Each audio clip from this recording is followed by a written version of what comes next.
Le DAF Fresh Morning, c'est 104.5 tonnes de bonne humeur. Tous les matins sur Urban FM. La meilleure radio de la capitale. La meilleure radio de la capitale.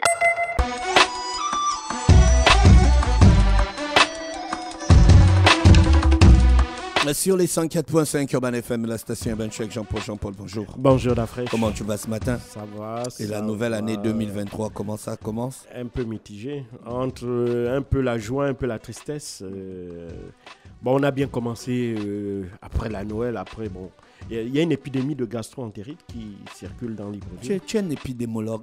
Non, c'est parce que... Est-ce que ça a été déclaré épidémie? Non, oui justement, parce que lorsque tu as vu 3 personnes qui ont ça, du coup, bam, c'est une épidémie. Moi, je n'ai pas eu ça.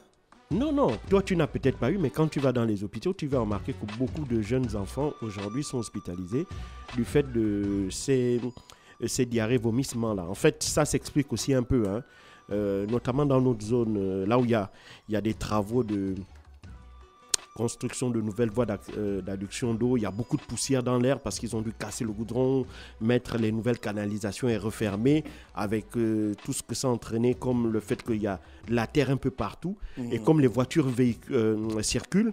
Donc, ce qui fait que ça soulève la poussière et mélangé avec le climat, donc la chaleur et l'humidité, tout ça fait qu'il y a énormément de particules de poussière qui circulent dans l'air et c'est ce qui explique aussi en partie la recrudescence des grippes, je pense.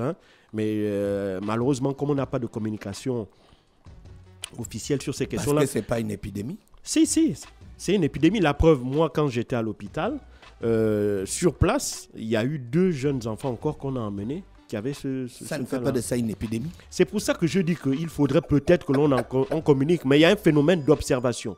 J'observe ce fait-là, qu'il y a une multiplication de cas de gastro-entérite.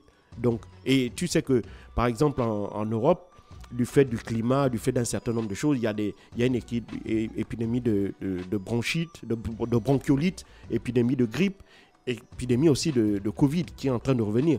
Or là aussi, on a une recrudescence des grippes. Et derrière, malheureusement, comme les grippes et le Covid, ce sont des coronavirus, donc souvent il est difficile, c'est pas souvent évident du premier coup de faire la distinction entre les deux. Donc c'est la raison pour laquelle je me dis que s'il y a une cellule de veille sanitaire, je crois qu'il y en a une, est-ce qu'ils n'ont pas des observations à ce niveau-là? Ce serait quand même assez intéressant de le voir. Donc cette année, on prévoit l'année 2023 ou on fait le bilan de l'année 2022? Non, moi je fais pas les prédictions, c'est pas mon truc, moi, les prédictions. Parce que les prédictions, il faut vraiment être... il faut aussi avoir un petit côté de vin, il faut aussi avoir un peu de chance. Mais tu avais prévu que la Gola ne devait pas durer, elle s'appelle comment? L'Istros. Ouais, elle ne devait pas durer. Oui, mais bon. À la tête du gouvernement anglais, tu avais prévu que les républicains allaient battre les démocrates à la Chambre des représentants. Oui, mais moi je me base là par exemple sur des sondages. Moi je lis beaucoup des sondages qui sont faits. Il y a beaucoup d'instituts de sondage en Europe. Et donc c'est sur la base de ces analyses, de ces résultats des sondages-là, que je fais des prédictions. Mais là, c'est beaucoup plus, je peux dire, on est beaucoup plus rationnel. On voit les choses, on sent que là, évidemment, les choses peuvent évoluer dans un sens ou dans l'autre. Comme je dis, la guerre en Ukraine, elle ne va pas s'arrêter en 2023. Elle va continuer au-delà de 2023. Je pense qu'on va peut-être commencer à avoir véritablement l'une ou l'autre des parties vouloir aller absolument à une table de négociation à partir de 2024. Parce que sur un plan d'abord économique, même si l'Europe paye le prix franc, par exemple, de cette guerre en Ukraine-là, mais elle bénéficie encore du soutien d'un point de vue économique des États-Unis, même si ce n'est pas un soutien économique très très fort. Au contraire, les Américains aussi, eux, de leur côté, essayent de tirer un maximum de profit de ce conflit, tout en détruisant le peu de relations qui existaient entre la Russie et l'Europe. Vraiment, c'est créer une fracture totale entre l'Europe et la Russie. Et donc là, les Européens, qui étaient quand même le deuxième marché, enfin pas le deuxième, le troisième marché le plus dynamique au monde, parce que le premier c'est les États-Unis, le deuxième c'est la Chine, le troisième c'est l'Union européenne, et bien pour le moment, ils ne sentent pas encore les effets à moyen long terme. Donc je pense la dégradation de l'économie européenne va encore s'accélérer durant l'année 2023. S'il n'y a pas de changement majeur géopolitique, hein, en l'occurrence ici la guerre en Ukraine, qui est pour moi l'élément déstabilisateur fondamental.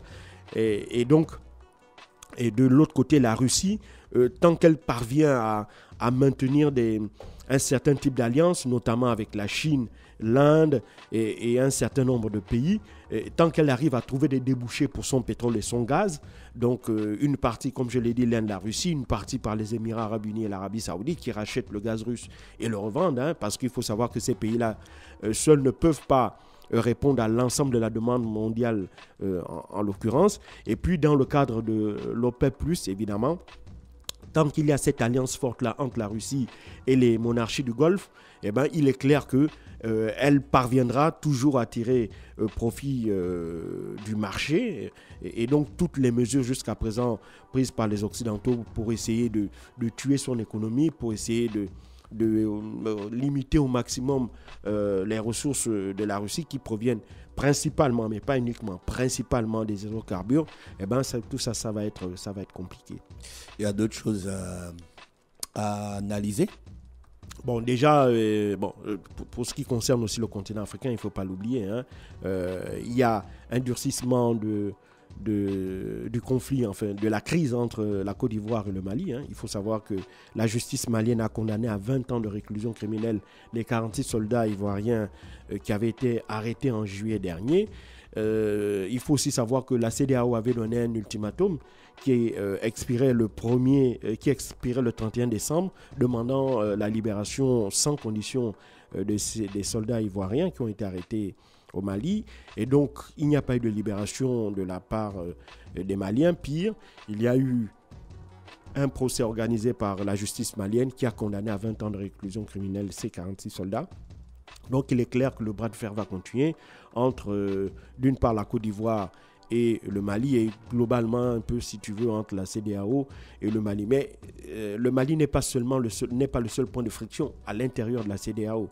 Il y a aussi le Burkina Faso, il y a aussi la Guinée-Conakry. Même si la CEDEAO a décidé de se doter d'une structure en charge de la lutte contre les coups d'État, je ne pense pas que ce soit véritablement la solution. Il faudrait plutôt se doter d'une structure de bonne gouvernance démocratique, je pense. Cette bonne gouvernance démocratique qui favoriserait l'alternance démocratique à la tête des États. Ça, à mon sens, limiterait énormément le risque de coup d'État. Parce que des troisièmes mandats à la place de 2, on en a vu un en Côte d'Ivoire. Il y a de forts soupçons au Sénégal aussi que Macky Sall brigue un troisième mandat. Il ne faut pas oublier que lorsque Macky Sall était arrivé, il avait modifié la Constitution pour passer du septennat au quinquennat. Et donc là, il a réalisé son deuxième mandat. Alors maintenant, les juristes sénégalais, qu'ils soient de parti majoritaire de l'opposition, n'ont pas la même lecture. Eux, ils estiment qu'en modifiant la Constitution, c'est toujours le sempiternel débat en Afrique. À chaque fois, on modifie les constitutions et les partisans du parti au pouvoir expliquent que, en modifiant la Constitution, on est revenu, on a remis le chronomètre à zéro et donc Macky Sall peut briguer un troisième mandat.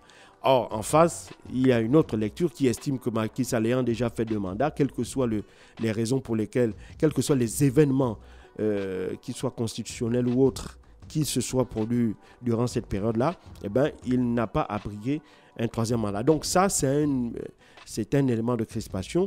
Et puis en Côte d'Ivoire aussi, j'en ai parlé ici, la prochaine élection présidentielle va être un remake de l'élection de 2010. Or, il ne faut pas oublier que 2010 a été à l'origine de la plus grave crise politique et sécuritaire qu'ait connue la Côte d'Ivoire, notamment avec les candidats qui ont la particularité d'être des octogénaires.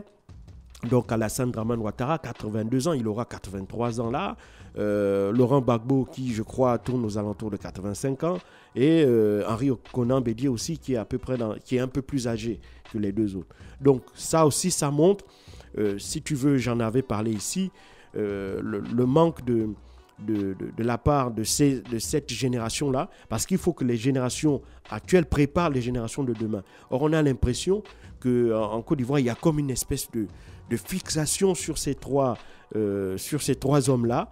Et donc, ce qui fait qu'à mon sens, il n'y a pas de véritable avancée démocratique aussi. Et donc, tout ça sera à regarder de très près parce que c'est un risque encore majeur.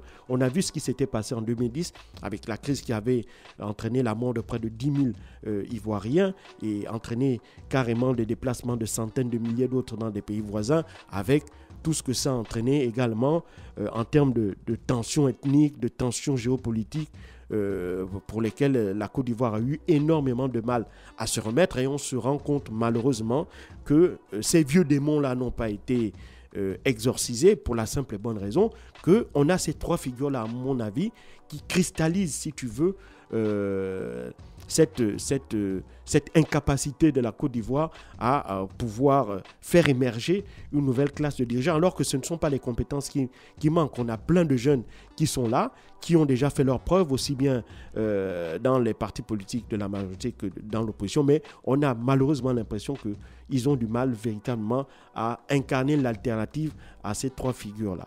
Et puis, il y a le Burkina Faso, où le jeune capitaine Traoré avait fait l'objet encore d'un coup d'État manqué en décembre dernier.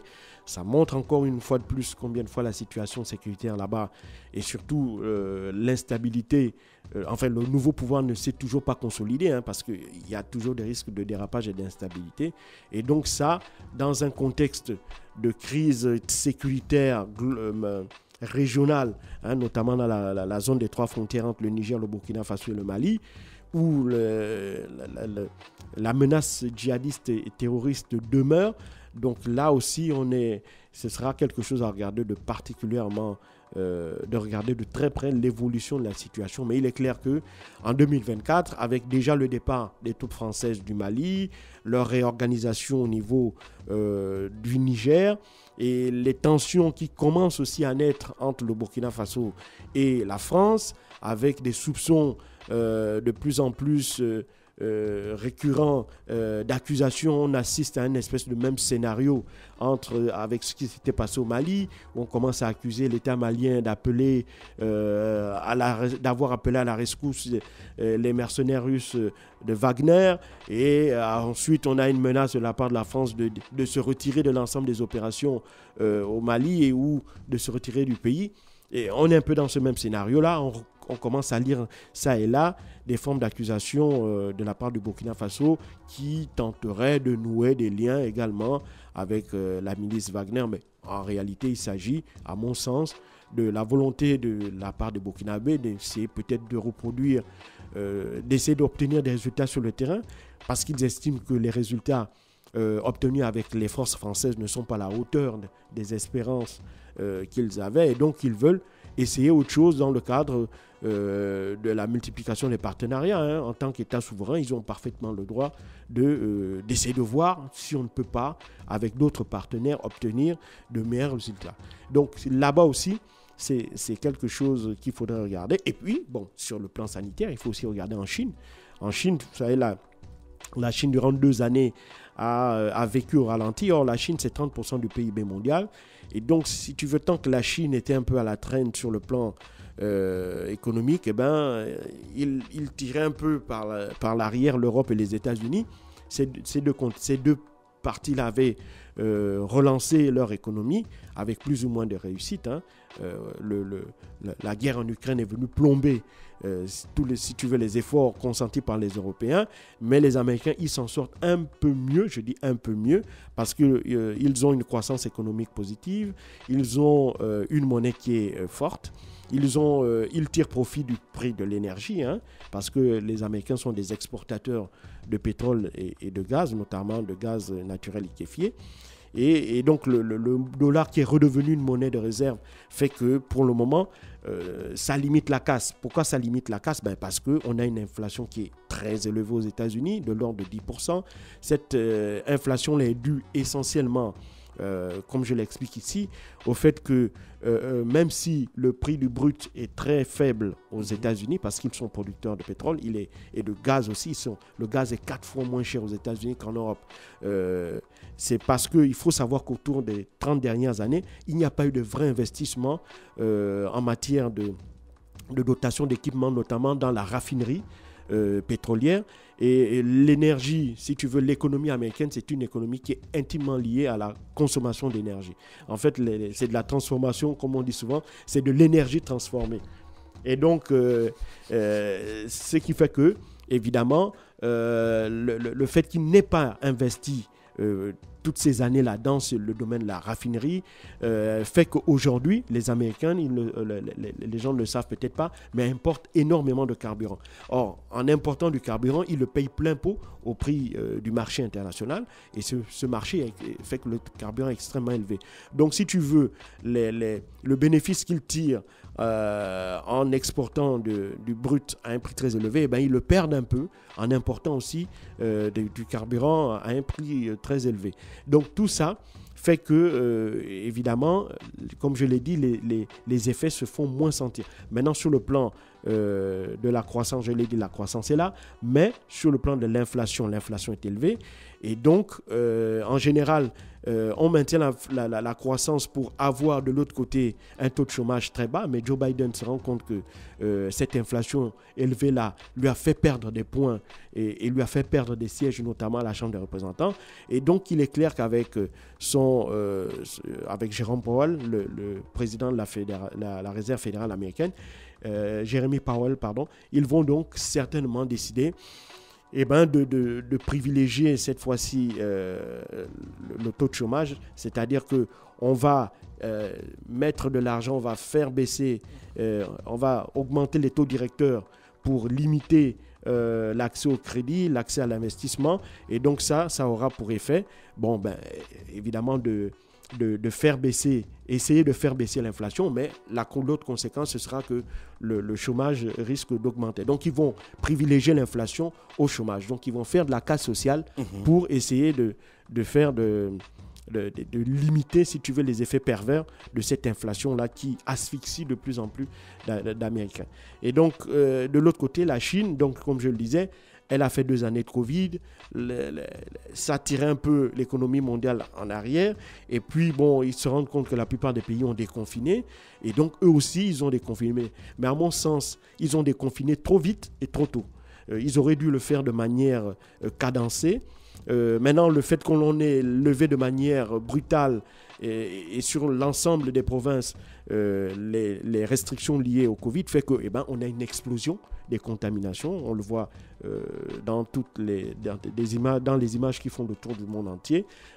C'est normal parce que du fait de la levée brutale des restrictions, des mesures de restriction, ça fait que le virus se diffuse. En réalité, le virus n'avait pas disparu. C'est juste que les mesures barrières faisaient qu'il était un peu cantonné et donc il était moins visible, il se propageait moins et moins vite. Et donc le fait que l'on ait brutalement levé ces restrictions fait que il y a eu un boulevard en fait qui était ouvert pour le virus et celui-là se propage.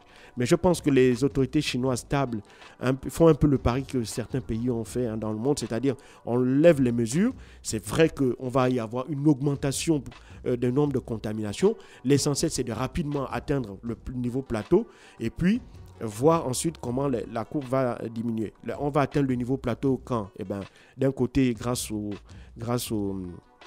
vaccinations, ils continuent de faire la vaccination. Et puis, deuxièmement, malheureusement, on va aussi avoir de la casse sur le plan de la mortalité, parce que les personnes âgées, les personnes fragiles, celles qui ont des comorbidités, vont malheureusement payer le prix. Et on le voit au niveau du taux de mortalité qui ne cesse d'augmenter en Chine. Mais il faut aussi savoir relativiser parce que la Chine, c'est quand même plus d'1 milliard d'habitants.